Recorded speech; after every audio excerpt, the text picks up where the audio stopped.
Bonsoir à toutes et à tous et bienvenue dans ce 16e épisode de Quartier Constituant où nous aurons le plaisir ce soir de recevoir Éric Alt qui est magistrat et vice-président de l'association Anticorps. Bonsoir Éric et merci beaucoup de participer à notre émission.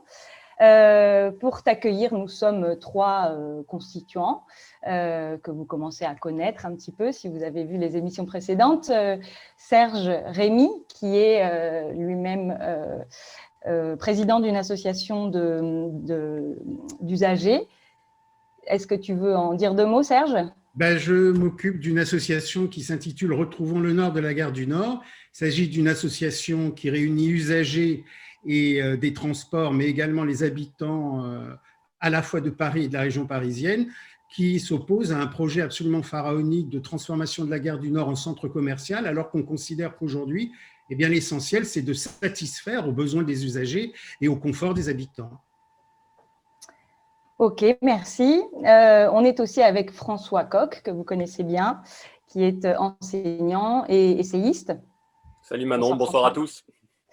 Voilà, et donc ce qui nous a donné envie ce soir d'inviter le vice-président d'Anticorps, c'est évidemment le retour au devant de la scène d'un certain nombre d'affaires politico-judiciaires et financières qui sont assez fracassantes. On a évidemment en tête tous ce qui se passe autour de l'ancien président de la République, Nicolas Sarkozy, qui est quand même le premier chef d'État à avoir comparu pour corruption sous la Ve République. Et on est en droit d'être un peu stupéfait par le résultat là, de ce premier jugement.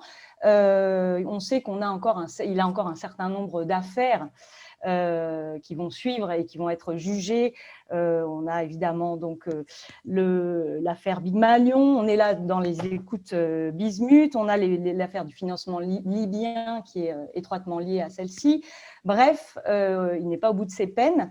Et évidemment, pour nous qui sommes avec les constituants et dans cette émission, vous le savez, nous nous interrogeons sur tout un tas de blocages démocratiques et sur le processus constituant qui pourrait venir contrebalancer ou lutter contre ces différents blocages, déverrouiller ces blocages. Évidemment, dans la question du processus constituant, ces questions judiciaires et la question de la vertu politique sont d'une importance éminente. Et l'association Anticorps dont tu es vice-président, Éric, se fixe pour objectif justement de lutter contre ces affaires de corruption. Est-ce que tu peux nous présenter rapidement cette association, son histoire ? L'association Anticorps est née en deux, après la présence au deuxième tour de Jean-Marie Le Pen, ce qui était quand même un choc à l'époque. Et l'idée, c'était que cette présence elle s'expliquait aussi par la très grande prudence de Lionel Jospin en matière de lutte contre la corruption.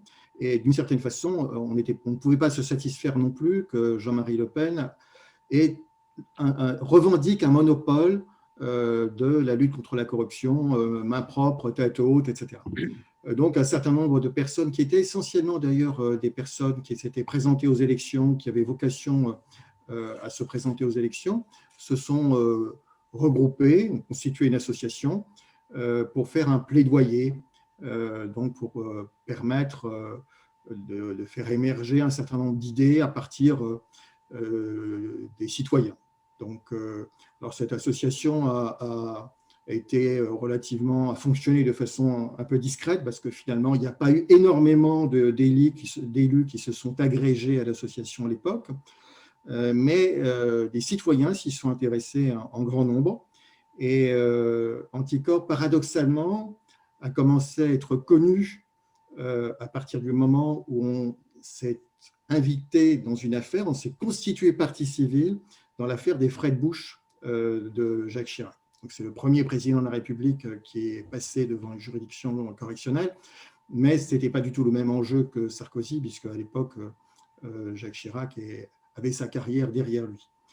Et puis, le temps passe, arrive 2013, arrive le scandale Cahuzac en 2013, et le législateur, qui aurait pu saisir ce moment pour donner une plus grande indépendance au parquet, le législateur choisit d'une part de créer le parquet national financier, loi du 6 décembre 2013, et d'autre part de permettre à des associations agréées de se constituer partie civile. Donc, il faut savoir qu'auparavant, il y avait quelques situations particulières où les associations avaient démontré leur intérêt à agir, par exemple Transparency International, dans l'affaire dite des biens mal acquis, concernant les biens des dictateurs africains en France. Anticor avait elle-même initié l'affaire des sondages de l'Élysée, mais il fallait à chaque fois demander son intérêt, prouver son intérêt à agir, et c'était quelque chose de délicat. En fait, ça donnait une grande marge de manœuvre au juge. Et donc, en 2013, le législateur dit, bon, même s'il n'y a pas d'une façon générale un intérêt à agir des citoyens contre la corruption, ce qui existe dans d'autres pays, ça s'appelle action citoyenne ou action populaire en Espagne, bon, ça, c'est pas possible.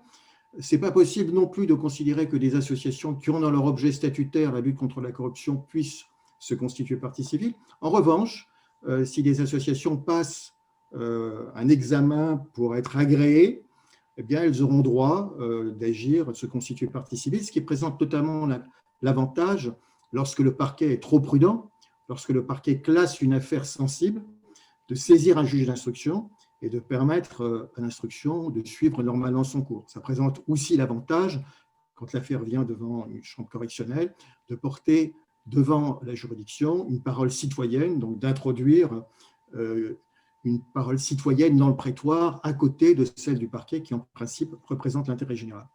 Donc, cet agrément est possible, mais, et c'est là le paradoxe dès le départ, cet agrément est délivré par le ministre de la Justice. Or, ces trois associations, puisqu'en réalité, il y aura trois associations agréées, Transparency International, Sherpa et Anticor, elles interviennent fondamentalement d'abord dans des dossiers où les affaires ne suivent pas normalement leur cours. Et les affaires qui ne suivent pas normalement leur cours sont plutôt des affaires qui concernent le pouvoir et beaucoup moins des affaires qui concernent l'opposition. Et donc, le paradoxe, c'est que le pouvoir va agréer des associations et il va renouveler tous les 3 ans, enfin, il va se poser la question tous les 3 ans, est-ce qu'on renouvelle l'agrément des associations, alors que ces associations elles-mêmes, par vocation naturelle, par construction, vont gêner, un peu agacer le pouvoir. D'où effectivement la situation actuelle, qui est une situation très particulière, puisque ça fait quand même 6 mois d'instruction pour savoir si oui ou non l'association devra être agréée, et donc la décision sera le 2 avril.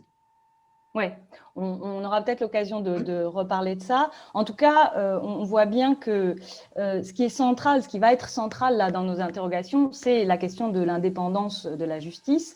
L'institution judiciaire est-elle encore indépendante? L'a-t-elle jamais été, vraiment? On voit que, tu disais que le parquet est censé représenter l'intérêt général. Et on voit bien qu'aujourd'hui, cette vocation du parquet est largement mise en doute par un certain nombre de personnes dans le personnel politique. Est-ce que selon toi, ce doute-là, et en particulier à l'occasion de l'affaire Sarkozy, c'est aussi un doute qui a ressurgi, qui a été souligné par certains, est-ce que c'est un doute qui est justifié selon toi ?